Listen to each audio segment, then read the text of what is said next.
안녕하세요. 입으로 터진 영어 쩡쌤입니다.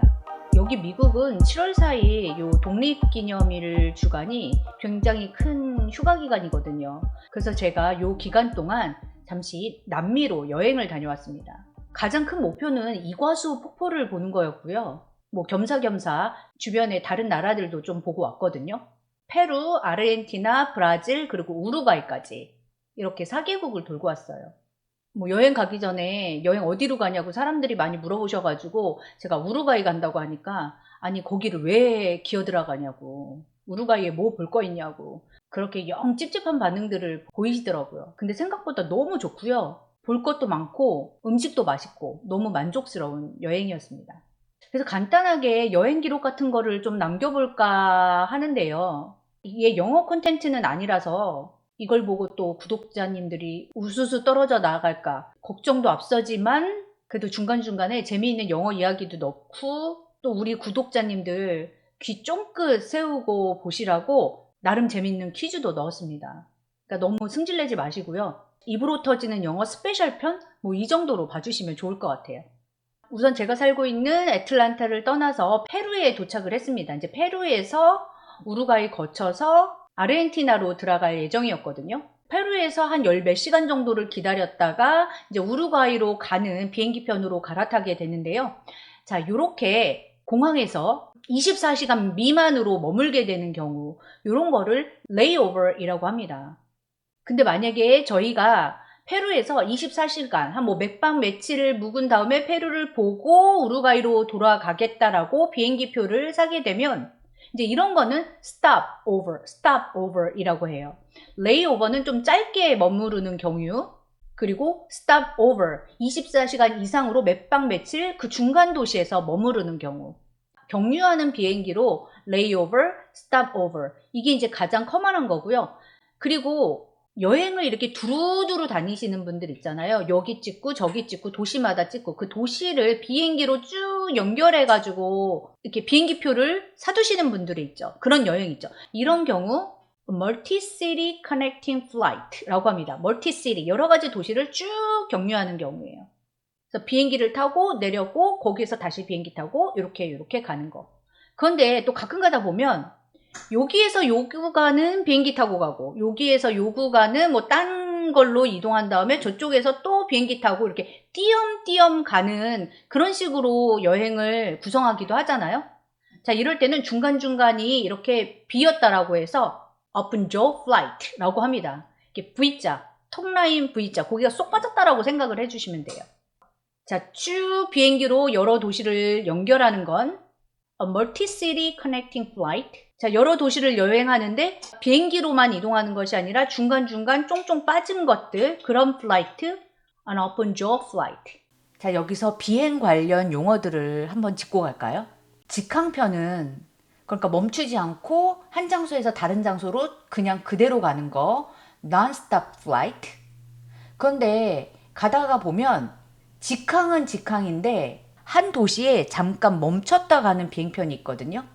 근데 그 비행기에서 내려서 딴 비행기로 갈아타지는 않아요. 그 비행기 그 안에서 한 몇 시간 기다렸다가 그대로 다음 도착지로 가는 거 direct flight라고 합니다. 그리고 야간 비행기 있잖아요. 밤 늦게 출발해갖고 다음날 아침에 도착하는 비행기요. 뭐 호텔 비용을 줄일 수가 있죠. 이거를 red eye flight라고 해요. 밤새고 가서 눈 빨개져서 그런가 봐요. 그리고 장거리 비행, 긴 거리를 여행하는 거, 보통 6시간 이상 지속되는 거 long haul flight라고 합니다. 그러면 단거리 비행도 있겠죠? 3시간 이하로 가는 거 short haul flight. 근데 사실 단어만 안다고 그거 써먹기 힘들죠. 문장 내에서 어떻게 쓰이는지 아는 게 제일 중요하니까요. 오늘 나왔던 비행기 관련 표현 사용해가지고 영작해서 꼭 댓글에 남겨주세요.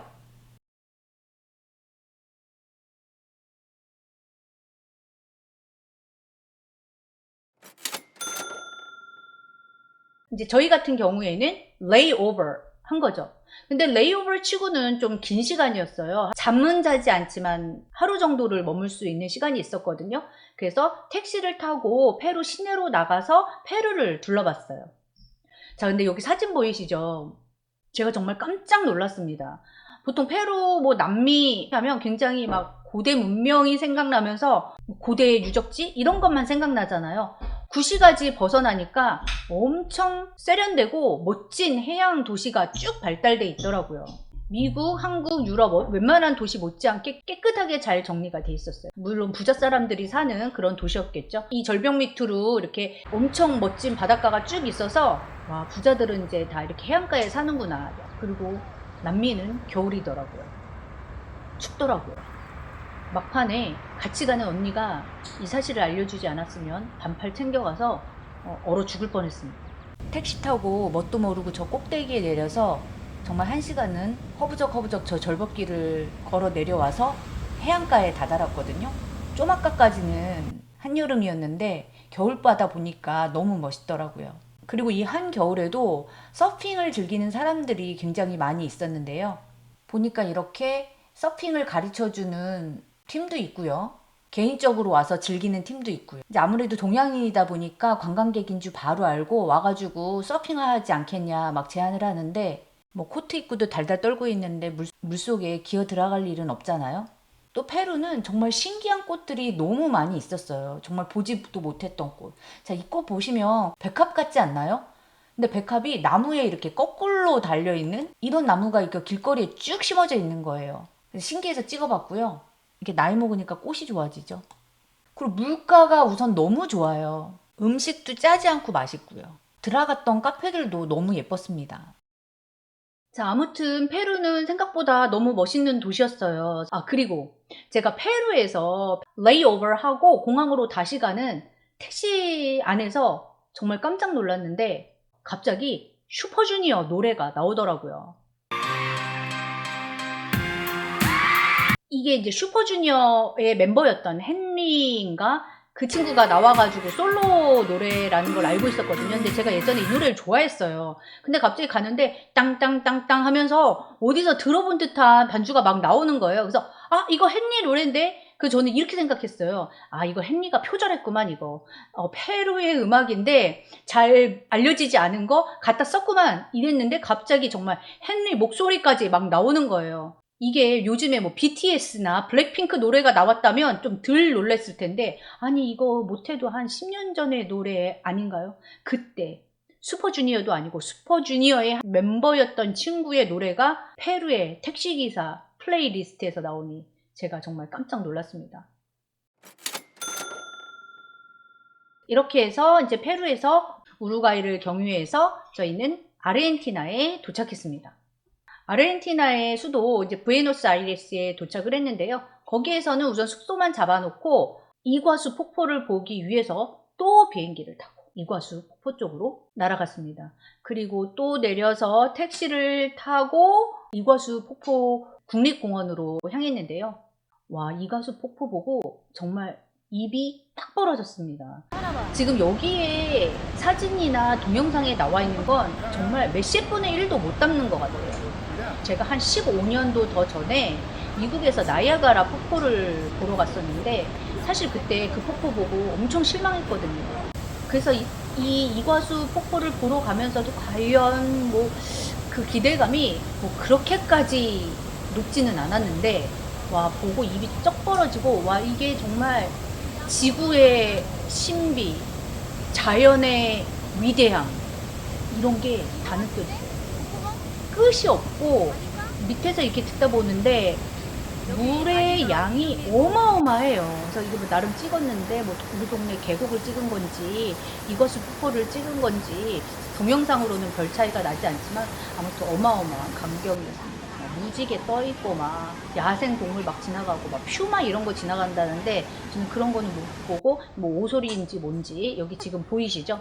이런 것들이 그냥 막 지나다니더라고요. 자, 제가 사진에서는 좀 웃고 있는데 사람 이외에 눈, 코, 입 달린 거는 다 좋아라 하지 않습니다. 그래서 엄청 달달 떨면서 사진 찍은 거예요. 그리고 정말 놀라웠던 게 이제 저희가 장애인 아이의 부모이다 보니까 항상 여행을 다닐 때마다 이제 그런 시설들을 눈여겨 보거든요.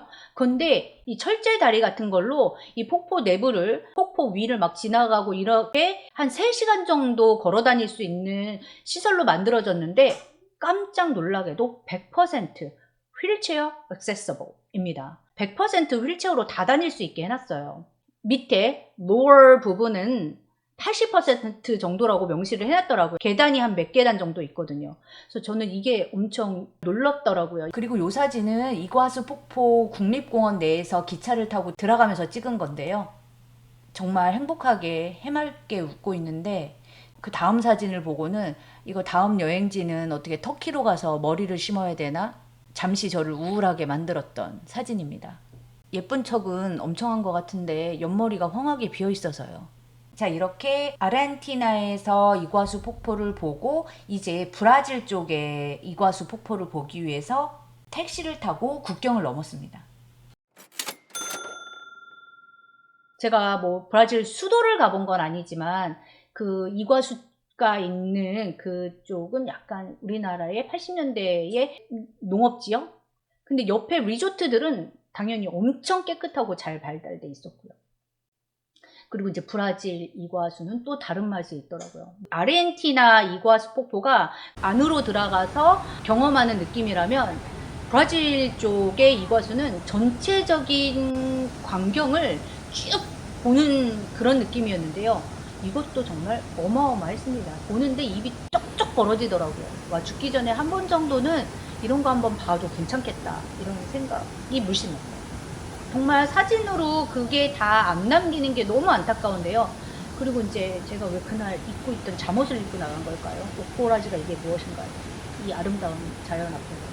자, 이렇게 브라질의 이과수까지 감동에 감동을 먹으면서 열심히 관람을 했습니다. 이과수 폭포에서 일출 본다고 새벽 5시에 득달같이 일어나서 찾아갔는데 동쪽 방향을 잘 못 찾아가지고 일출은 보지 못했습니다. 그래도 새벽녘에 이과수 보는 거 정말 또 멋있더라고요. 물안개가 거의 정말 영화에 나오는 CG처럼 피어오르는 것 같아요. 굉장히 큰 물줄기 안까지 들어갈 수 있는 다리가 있는데요. 물이 엄청 튀어서 정말 우비 같은 거 입고 가야 되거든요. 근데 여행지가 겨울인지 여름인지 사전 준비라고는 개뿔도 안 하는 저는 당연히 우비 같은 거 안 가져갔습니다. 물 맞고 덜덜 떨 자신은 없고 해가지고 이과수 물벼락 맞는 거는 포기했네요. 자, 이렇게 브라질에서의 이과수 관광을 마치고 우리는 다시 아르헨티나로 돌아갑니다. 부에노스아이레스로 돌아가요. 저는 개인적으로 부에노스아이레스가 너무너무 좋았어요. 건물 하나하나가 너무 고풍스럽고요. 오래됐지만 깨끗하게 보존되고 있는 그런 느낌을 주는 도시였습니다. 이때는 시티 이제 레드버스를 타고 시티 투어를 했었는데 뭐 겨울바람 철철 맞으면서 2층에 앉아 있다가 얼어 죽는 줄 알았는데 그것만 빼고는 너무 좋은 경험이었습니다. 자, 그 다음 편 이야기는 시간 날 때 또 줄줄줄줄 이어가 보도록 할게요. 물론 이 채널의 본질, 우리 영어 감각을 익히는 그건 변하지 않고요. 가끔가다 심심할까봐 좀 리프레시 되라고 이런 스페셜 영상 괜찮지 않나요? 자, 영어 공부 영상은 계속되고요. 제가 또 시간 날 때 우루과이 편으로 이어가지고 스페셜 편 만들어 볼게요. 오늘 영상 여기서 마치고 또 다음 영상에서 다시 만나요.